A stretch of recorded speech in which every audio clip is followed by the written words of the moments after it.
Hello, Steve White, Steve Arts 89. Well, I did a couple of videos today about the neo-Nazi protest of immigration today and the myth of White Australia and the White Australia policy. But I got a few facts wrong, so I had to fact check myself, and I'm just starting all over again. I did 3 separate videos, now I'm morphing them into 2 basically.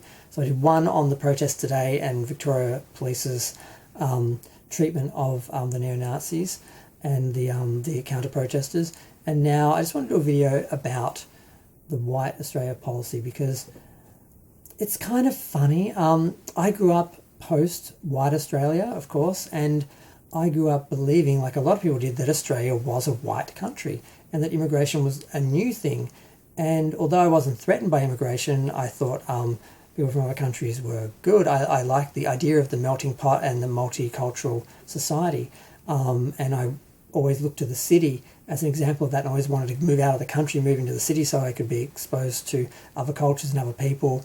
So it wasn't a bad thing, but I did think it was a new thing and something that was changed, and a lot of people were sort of threatened by that, and there was a lot of racism, and that's because people were taught that Australia was always white. Now, Australia started off as a convict colony, and basically it was convicts and settlers and immigrants who built Australia.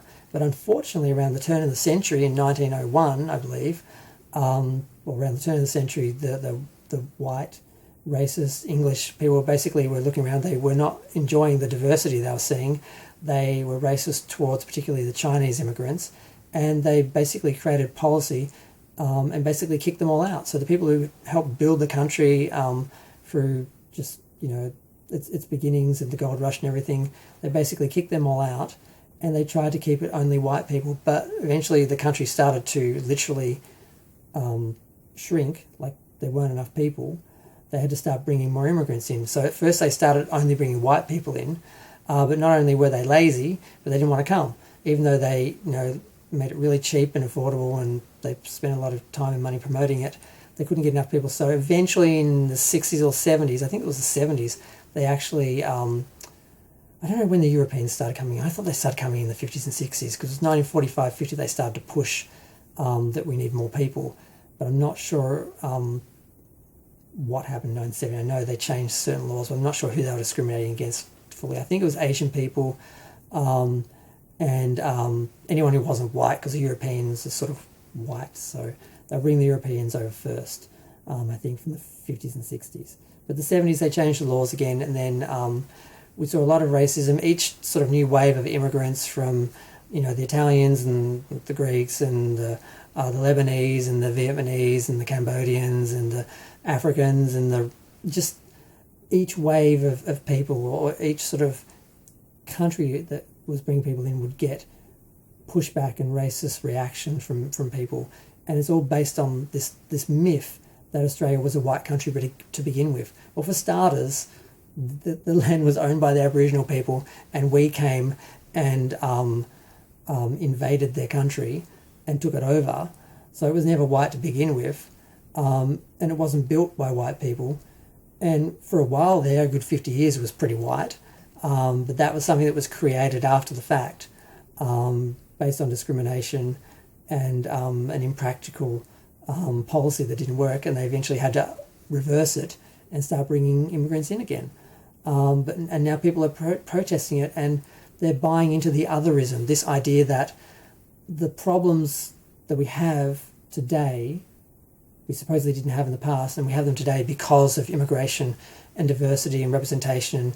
And you need to get rid of immigration, get rid of diversity, get rid of representation, make it all white again, because they're basically pushing the American Trump, white supremacy myth agenda, whatever, of white supremacy and make Australia white again. This idea that things were better in the past.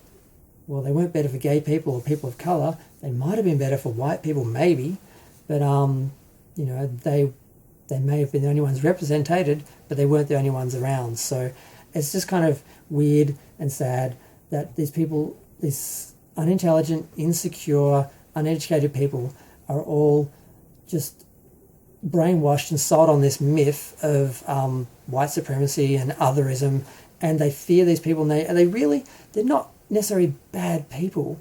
They are afraid, and people are using that fear to sell them boogeymen and enemies, and they really think these other people are the threat, and they're the victims of otherism and their own lack of education and intelligence, which is something that the government likes to create because it makes them easier to control, because they can't think for themselves like other people.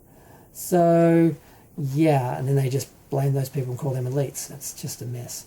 But I just want to comment on that. Feel free to share, like, comment, subscribe. Let me know what you think. Obviously, I'm against white supremacy. I want all these myths and things to be reversed, and I want more education, and I want more visibility and acceptance and progress, and I want things to get better.